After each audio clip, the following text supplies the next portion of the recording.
Roblox is one of the most popular gaming platforms in the world. The developers of that game are now facing mounting criticism over child safety concerns. Games like this are not helping. The Roblox Corporation has sent a cease and desist letter to me. Instead of stopping the predators, Roblox stops the people stopping the predators. They are the problem. People everywhere are furious with Roblox, and now they're getting sued. The platform promised to be safe, but the reality is very different. So today, I'm breaking down the entire case, even meeting with some of the biggest YouTubers. And then, on behalf of everyone, I'm helping to sue Roblox. This summer, Roblox was hit with a massive lawsuit centered on a young player known as DH. The lawsuit claims she joined the platform after believing the company's promise that it was safe and educational. While using Roblox, she was allegedly approached by an adult, misrepresenting who they were, and the platform's moderation systems didn't catch it. She was later taken from her home and abused by the same individual. And she's not alone. Since 2018, police have arrested at least 24 people accused of misusing Roblox to contact young users and move chats off platform. Some had prior records. Others were people in trusted roles, like teachers, nurses, even a cop. Even Roblox has reported over 13,000 flagged incidents on its platform, a huge jump from roughly 3,000 the year before. Roblox says that's just a small fraction compared to all US reports. But for parents, the numbers feel staggering. And here's the core claim. The lawsuit argues Roblox allegedly knew these risks, but kept selling parents on the idea of a safe digital playground. Even some of Roblox's biggest creators are speaking out. Take Schlepp, a YouTuber with over 1 million subscribers. When he was younger, he says he had a troubling experience involving a Roblox developer. All that happened to me, it totally messed me up mentally. It made me have to go into therapy and psychologically messed with, relationships that I had. Even till this day, I mean, it's something that, it was messed up. That experience pushed him to act. As an adult, he began working with police by conducting investigations on Roblox. His efforts have led to the arrest of 6 people. So Schlepp, what was the goal when you started making videos about safety issues on Roblox? It really all started back to my own personal experiences related to it. I had some very negative experiences as a kid, and I was affected by a very popular developer. So I saw these issues firsthand, like I experienced them. But instead of celebrating him, Roblox banned his accounts and sent a cease and desist letter, accusing him of violating the rules against vigilante groups. They're trying to silence the whistleblowers. They're spending more energy going after people like Schlepp, but what they're doing, they're trying to put a muzzle on this whole thing. They're also trying to silence all the victims. And this is important, Mike. That same day, Schlepp dropped an 8-minute video where he described his ban, as well as his troubling experience with the Roblox developer. Schlepp slammed Roblox for failing to take action against the developer for years. He claims during that time, Roblox even continued to pay and promote the developer. Afterwards, the backlash exploded. Roblox developers changed game thumbnails to say "Free Schlepp." Thousands of players staged in-game protests. Even major creators like Moist Critical, Gideon, and Creekcraft piled on, calling Roblox backwards and hypocritical.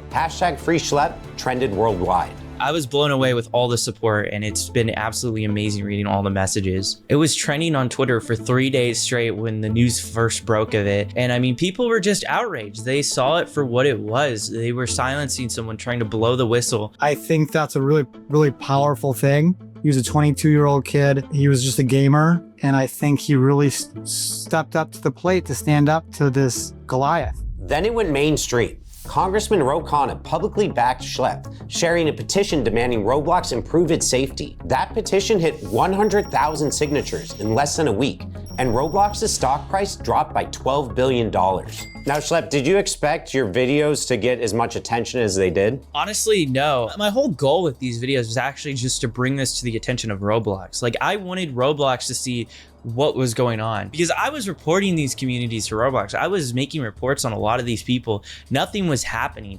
And the only other thing you can do is go public with it. So that's what I did. But the story doesn't end there. Schlepp just announced he's suing Roblox, not over the ban, but over the damage he says he suffered years ago from a developer on the platform. His lawyer confirmed he's also representing many others with similar stories. We have over 800 cases involving sex abuse. These are personal injury claims. So survivors are coming forward because of the personal injuries and the trauma they experienced. Yeah, we think it's a very strong case, and I think that's part of the reason they're fighting so hard to try and move this into some types of confidential proceedings. So they think people will forget about what happened, and then they won't. And now, because of you all bringing this issue to my attention, I've made the decision to team up with Schlepp's lawyer to help sue Roblox.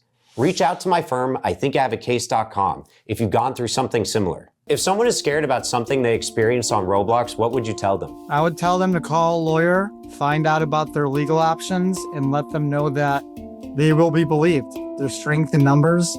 Terrible things happen on Roblox. Hundreds and hundreds of people have come forward. We're here for you. Definitely reach out to us. We are here to help. Now he's fighting back in court because if Roblox won't be held accountable in their own platform, we'll make sure that they're held accountable in the courtroom. Hey, you!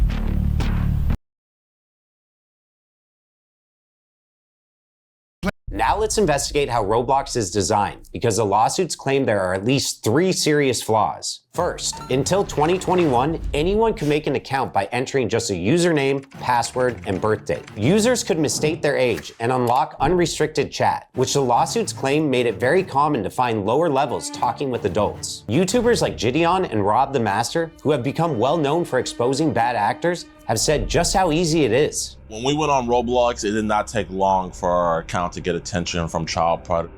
It was almost instantaneous. Roblox says it's taking stronger steps to protect its younger players. The company has rolled out ID verification, asking players over 13 to scan a government-issued ID and selfie to gain access to certain features.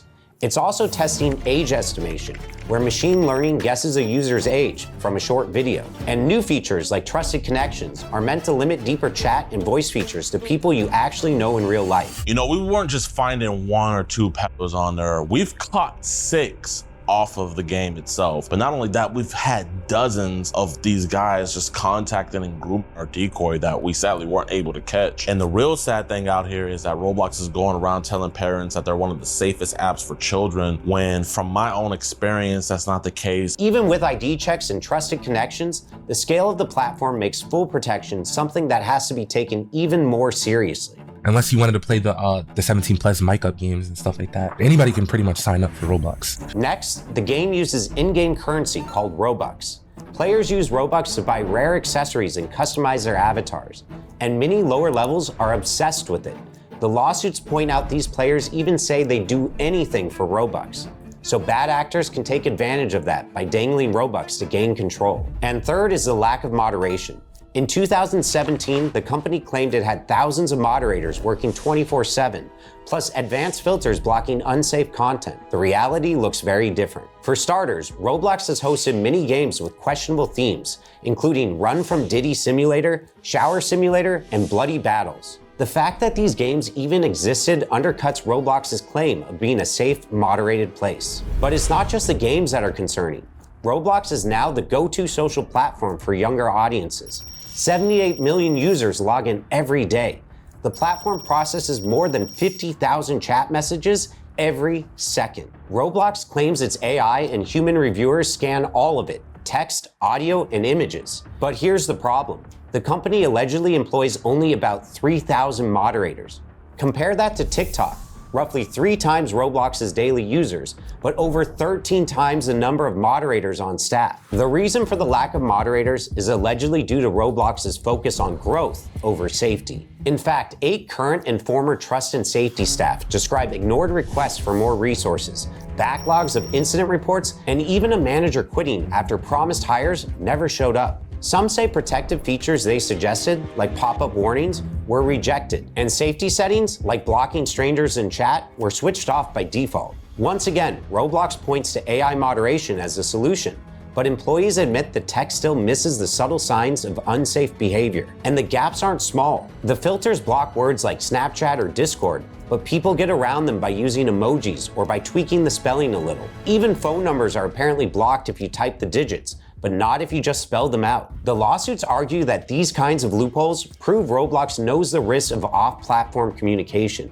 yet it still leaves these obvious workarounds wide open. In court, the usual defense might not save Roblox. Most platforms lean on a law called Section 230 of the Communications Decency Act, and that law protects websites and apps from being sued over what their users post. That's why Instagram or YouTube don't get dragged into court every time someone uploads something harmful. But the lawsuits against Roblox aren't just about what users post. They're about the company itself. Lawyers argue Roblox designed the platform in risky ways, marketed it as safe, and then ignored clear warning signs. And at least one court has already said Section 230 doesn't cover misrepresentation. So if Roblox tells parents this is safe and it's not, that responsibility falls on Roblox, not the users. That's why these lawsuits matter to me.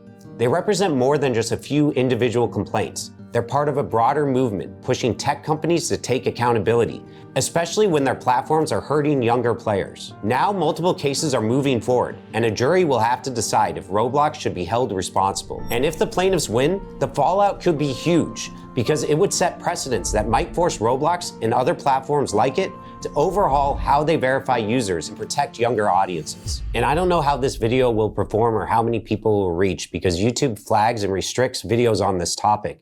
It's kind of scary because people are afraid to put out information on this, but we feel like it's our duty to make sure that everyone knows. If you or someone you know needs help, reach out to us. Thank you for watching.